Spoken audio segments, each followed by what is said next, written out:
Lake of the Woods County Historical Society was formed in 1965, and then the museum was built and finished in 1980, and then we expanded in 1989, and then just 2 years ago we built on an event center. Lake of the Woods County was formed in 1923. Before that, we were Beltrami County. There's about 7,800 square miles in the county, and then there's about 4,000 people.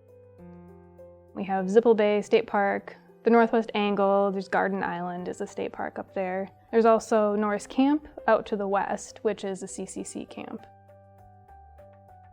We have exhibits spanning from archaeology to the fire of 1910, domestic life, school life, pretty much all different facets of life. October 7th, I believe, a train spark caused the fire, and it just grew really rapidly because it's really dry here. It started from the west and then moved to the east, and it engulfed a good chunk of the county. All of Baudette and Spooner, west to like Pitt and Grayston. 42 people died, 27 are in a mass grave. It killed your livestock and any chance of logging, so the logging industry changed over to agriculture because you can't log without trees. Everything was gone in just 2 hours, and then they were able to rebuild and things were kept going the next year.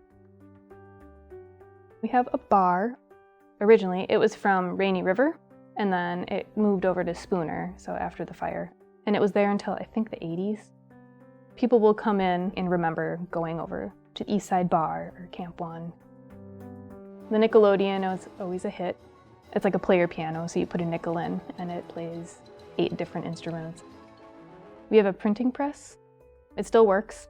We have a guy who used to work on it, and he can clean it and reset all of the type and run it. We have a lot of archives and photographs. We have well over 1,000 photographs and postcards. We try to do a program once a month. Summer school kids come during the summer, and then we have 2nd and 5th graders come each year.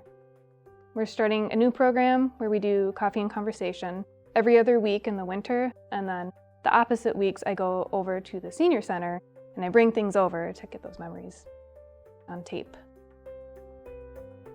Lake of the Woods County, it's sort of up in the middle of nowhere. Like I tell people that I live up on the Canadian border and they just think, oh, Brainerd. I'm like, no, like literally on the border.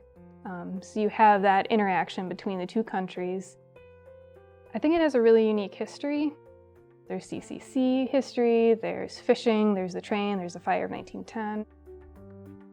I'd like to get more interactive things. I'd like to do something that's more recent history to everybody. So kind of put a 1950s or 60s kitchen. Try to use some of the oral histories into the exhibits and just more tactile things.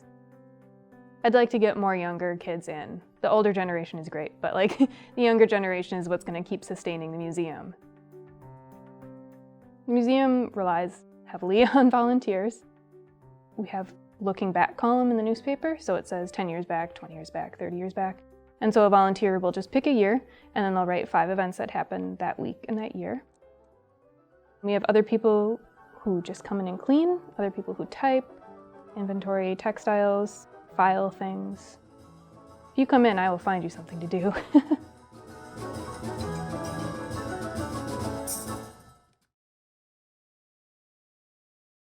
Funded by the Minnesota Arts and Cultural Heritage Fund with money from the vote of the people of Minnesota on November 4, 2008. And by the members of Prairie Public.